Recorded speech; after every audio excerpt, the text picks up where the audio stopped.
আজকের ভিডিও পদার্থের গঠন ও ধর্ম নিয়ে।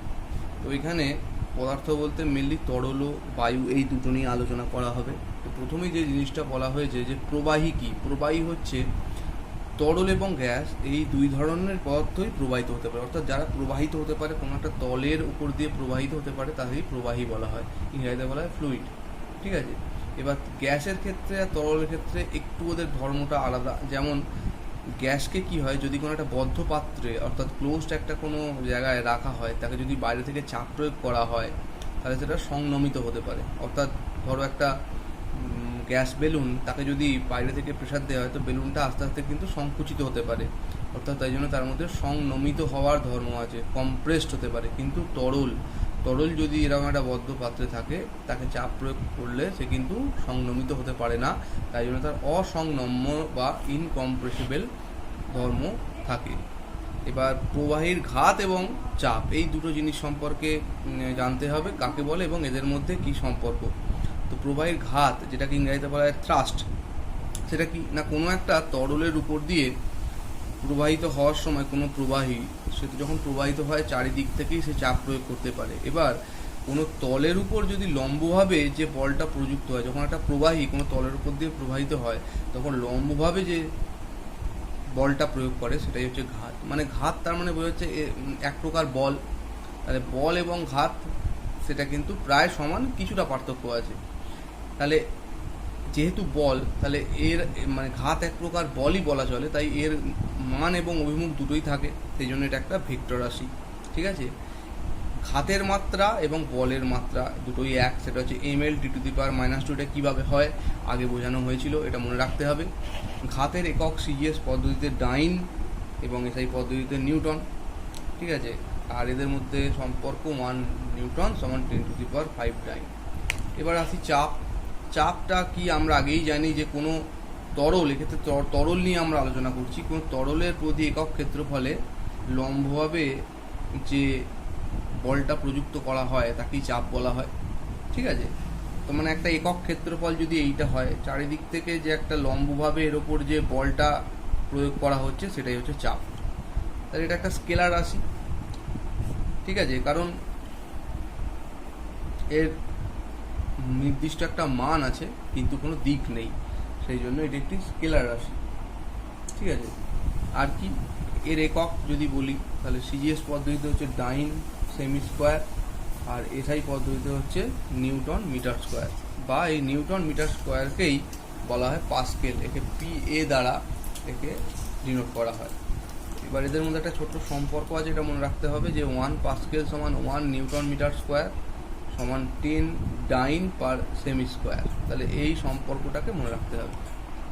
এবারে চাপ এবং ঘাত, তরলের যে চাপ এবং ঘাত এদের মধ্যে সম্পর্কটা কি, যে ঘাত সমান চাপ ইন্টু ক্ষেত্রফল, অর্থাৎ F সমান P ইন্টু A। এটা অনেক সময় ছোট ছোট অঙ্ক পড়তে পারে, তো সেই জন্য এটাকে মনে রাখতে হবে। এরপরে কোনো বিন্দুতে প্রবাহীর চাপ, তাহলে প্রবাহীর চাপ বলতে আমরা কি বুঝি, তাহলে প্রবাহীর মধ্যে কোনো বিন্দুতে চাপ বলতে সেটাই বলা হয় যে ওই বিন্দুর একক ক্ষেত্রফলের উপর ওই প্রবাহী লম্বভাবে যে চাপ প্রয়োগ করছে, বল প্রয়োগ করছে, সেটাই হচ্ছে প্রবাহীর চাপ। এবারে আমাদের একটা নির্ণয় করতে দেয়, এই প্রবাহীর মধ্যে কোনো বিন্দুতে চাপ, এর রাশিমালাটা নির্ণয় করতে হয়। তো এর জন্য একটা ছোট্ট এরকম আঁকা হয়েছে, এরকম একটা পাত্র আঁকা হয়েছে। তো এখানে একটা কোনো একটা বিন্দু নেওয়া হয়েছে এবং এই বিন্দুকে কেন্দ্র করে একটা নির্দিষ্ট, এই বিন্দুটাকে যদি কে বলা হয়, ঠিক আছে, এই কে বিন্দুতে চাপটা নির্ণয় করতে হবে। ঠিক আছে, এবারে এই যে প্রবাহী, এইটা হচ্ছে এর উপরিতল, এটা হালকা পেন্সিলে আঁকা হয়েছে, বোঝা যাচ্ছে কিনা জানি না। তো এটা হচ্ছে প্রবাহের উপরিতল, মানে এত পর্যন্তই এর তরলটা আছে। তো এই উপরিতল থেকে যে বিন্দু পর্যন্ত, মানে কে বিন্দুটা যেটা ধরা হয়েছে, তো সেইটা ধরেই সেটা H গভীরতায় আছে। এই যে দেখো এখানে H গভীরতা, আঁকাটা ভালোভাবে দেখলে বোঝা যাবে, H গভীরতা এটা আছে ধরে নিতে হবে। এবং এই যে তরল বা তরলটার ঘনত্বকে আমরা রো দিয়ে প্রকাশ করি, রো।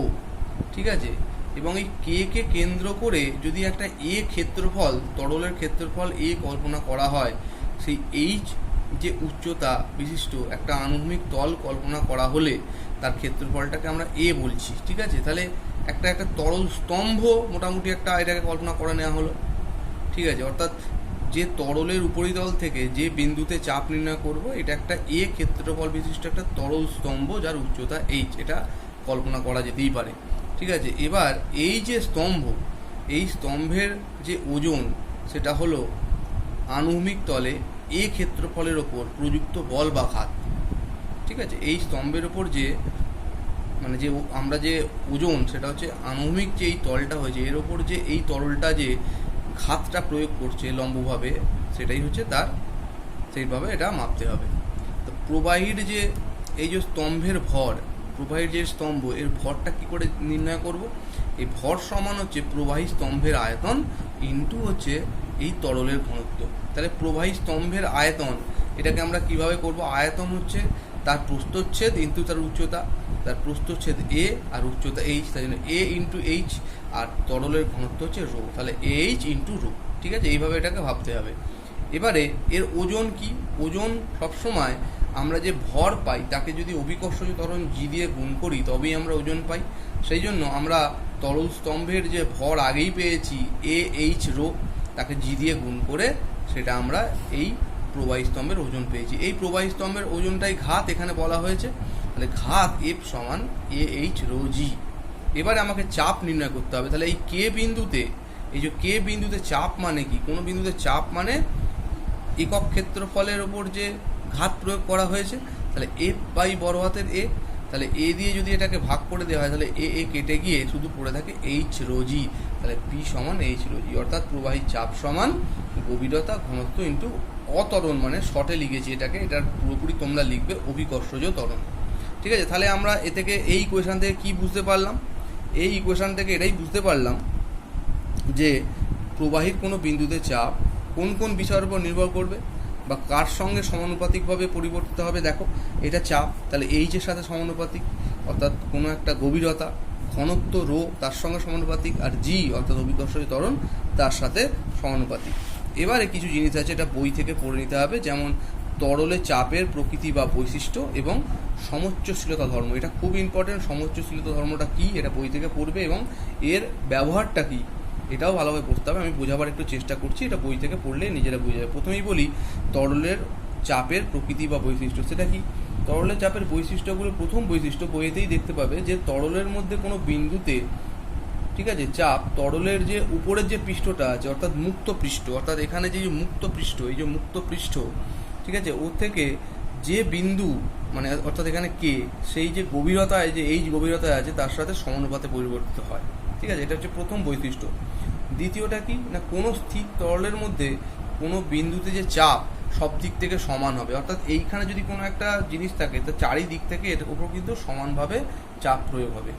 তিন হচ্ছে কি না, স্থির তরলের মুক্ত তলটা সর্বদাই আনুভূমিক হবে, অর্থাৎ যে কোনো তরল তার মুক্ত তল মানে উপরে তলটা কার্ভ হয়, আনুভূমিক হয়, অর্থাৎ নিচের দিকে একটা কার্ভ হয়। এছাড়া কি, তরলের সমোচ্চশীলতা ধর্ম বজায় থাকে। সেই সমোচ্চশীলতা ধর্মটা কি সেটা আমি একটুখানি বলছি। এই সমোচ্চশীলতা ধর্ম হচ্ছে, মনে করো কোনো একটা ছবি দেখাই, ধরো বইয়েতেই ছবিটা দেখতে পাবে, তো এরকম একটা সিস্টেম আছে যে এর এই যে নলটা এটা এরকম জিগজ্যাগ জেড ফর্মে, এটা একটা ফানেল, এটা একটা লম্বা, অর্থাৎ তিনটের কিন্তু আলাদা আলাদা আকার। এই তিনটে আলাদা আলাদা আকার সম্পন্ন যে পাত্র, তাকে যদি একত্রে যোগ করা হয়, যোগ করে তার মধ্যে তরল দ্বারা পূর্ণ করা হলো। ঠিক আছে, এবার তরলটা যখন স্থির হলো তখন দেখা যাবে যদিও এদের আকার বিভিন্ন, কিন্তু এদের উপরিতলটা কিন্তু একই রেখা বরাবর বা একই লেভেলে আছে। ঠিক আছে, এই যে তরলের ধর্ম, এটা তো ওপর নিচেও থাকতে পারতো, কারণ তিনজনের তো আকার বিভিন্ন, কিন্তু তরলের এই সমোচ্চশীলতা ধর্মটা এটাই যে তোমার আকার যাই হোক, যখন তরল স্থির হয়ে যাবে তখন ঠিক এরা একই একটা লেভেল মেনটেন করবে।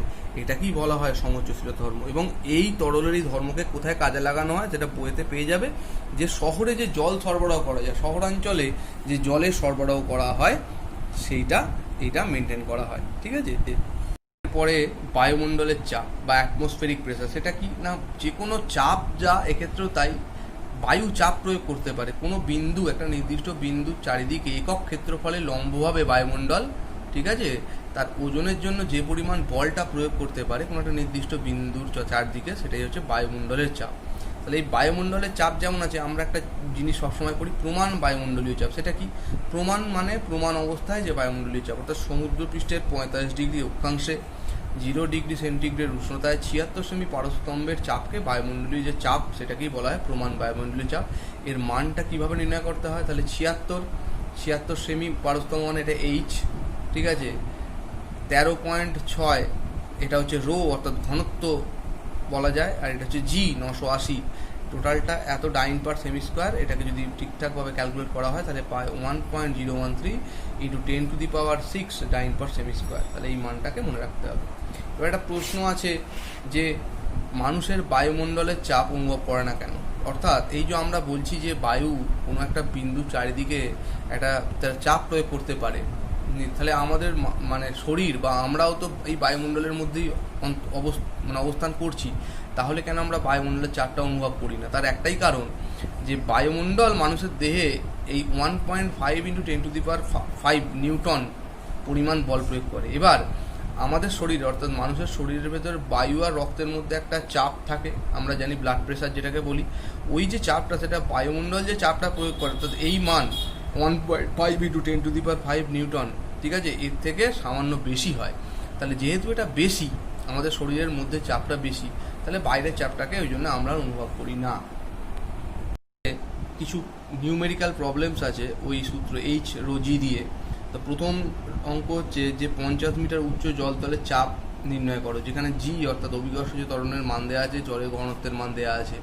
তাহলে আমরা এটা জানি, চাপ নির্ণয় মানেই পি সমান এইচ রো জি। এই সূত্রটা অনেক জায়গায় রো এর জায়গায় ডি লেখা আছে, ছোটো জায়গায় যতটা ডি এটাও লেখা থাকতে পারে ঘনত্ব। তো যখনই আমরা একটা সূত্র প্রয়োগ করবো, পাশে থার্ড ব্র্যাকেটে কোনটা কী সেটাকে আমরা লিখে দেবো। আমি লিখিনি, তোমরা লিখে নিও। আচ্ছা, এখানে মান দেওয়া আছে, রো এর মান 1000 কেজি মিটার কিউব, এইচ এর মান 50 মিটার, জি 9.8 মিটার পার সেকেন্ড। এই টোটাল প্রতিটা একক হচ্ছে এসআই ইউনিটে দেওয়া আছে, মনে রাখতে হবে এসআই। তবে তোমাদের এসআই ইউনিট মেনটেন করাই ভালো, হ্যাঁ। তো ওই জন্য এসআই ইউনিটে এটা দেওয়াও আছে, কোনো অসুবিধা নেই। তাহলে মানটা বসিয়ে এই মানটা ক্যালকুলেট করলে এটা এই উত্তর পাওয়া যায়। পরের এই ধরনের আরেকটা অঙ্ক আছে যে কোনো স্থানে ব্যারোমিটারের পারস্তম্ভের উচ্চতা 76 সেমি হলে বায়ুমণ্ডলীয় চাপ কত? জি এর মান দেওয়া আছে, পারস্তম্ভের ঘনত্ব দেওয়া আছে। তো এই প্রতিটা দেখো একক কিন্তু সিজিএস। তোমরা চাইলে এই সিজিএসকে এসআই কনভার্ট করতে পারো, ঠিক আছে।